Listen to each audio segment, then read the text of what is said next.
students. Now we are going to see concept called constructor. In previous slide, I discussed about what are the features in C++ and I enlightened about inheritance and its types. Now I'm going to take session in constructor. So as a name itself, we can say constructor. Constructor, it is used to construct the object for the variable, or you can call it as which is used to initialize the object of its class. The constructor is a special member function. Why it is special? Because whose name is same as a class name. Here you can see a constructor is a special member function. Why it is special? Because whose name is same as a class name. A constructor is a special function whose task is to initialize the data member of an object of its class.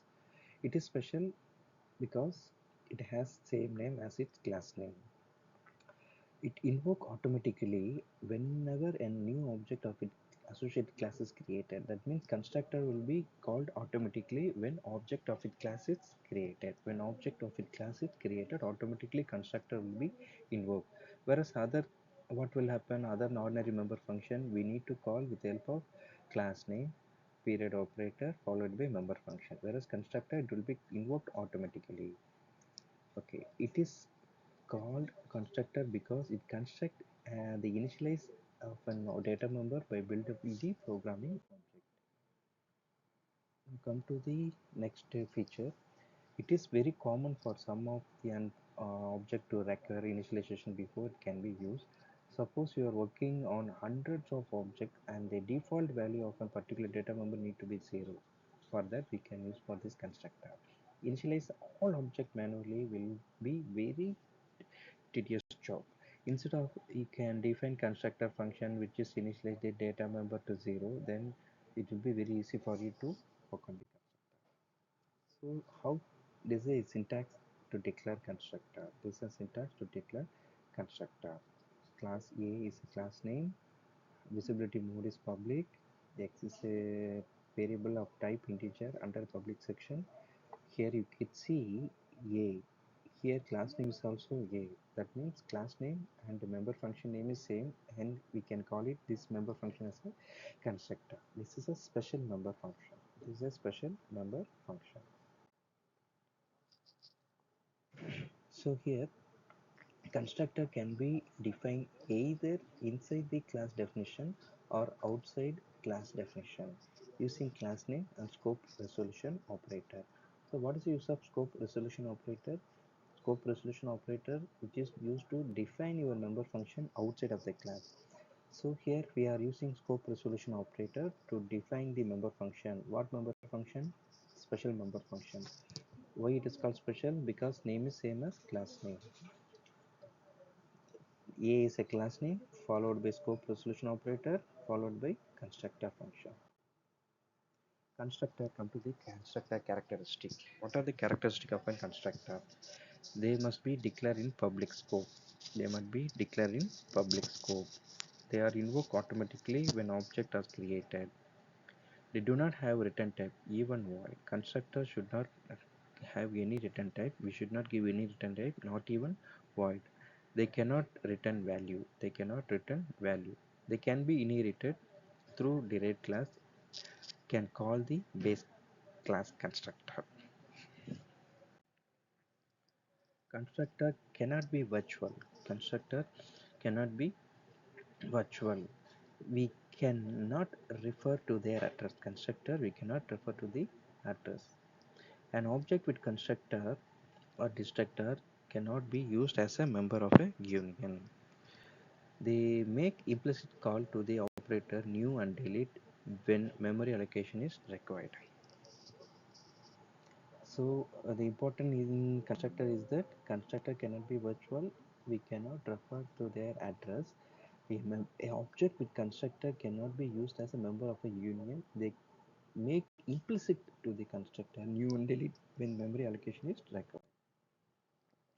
Next, come to the types of constructor. It's a very interesting one as well as very easy one.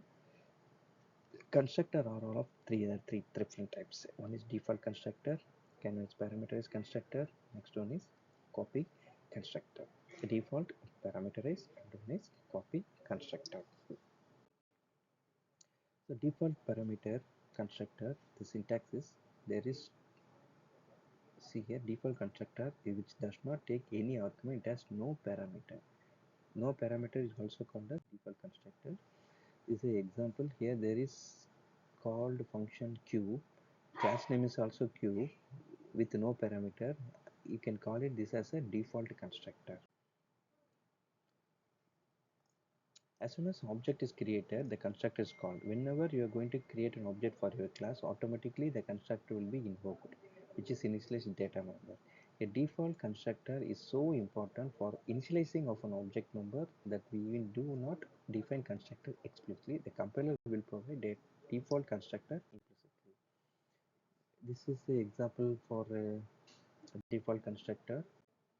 Next, come to the parameterized constructor.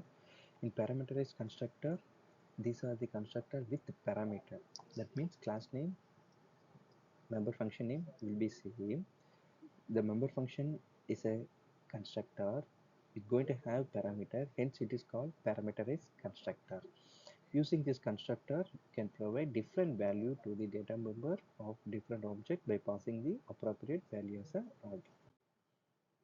Now come to next one, parameterized constructor. So here class name is cube, member function name is also cube. You could see the parameter here, and this is the parameterized constructor. So here how many objects are created? This is the main program. This is your class name cube followed by c1 of 10, again c2 of 20, again c3 of 10. There are 3 times you are creating object, but automatically what will happen? 3 times the constructor will be invoked. 3 times the constructor invoke and it will display 10, 20 and 30. So this is all about parameterized constructor. So we have parameter in constructor, that is called parameterized constructor. If you are going to call constructor without any parameter, then it is called as default constructor. Let's come to the important one, copy constructor. What is copy constructor?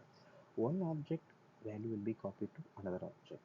In constructor, it is possible to copy of one object to the another object. That is called copy constructor.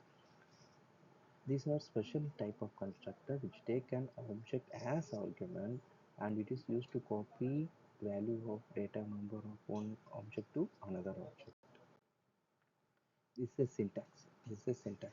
It is usually of the form x of ampersand. That means address of x is copied to this name. Where x is the class of class name, compiler provide a default copy constructor to the classes.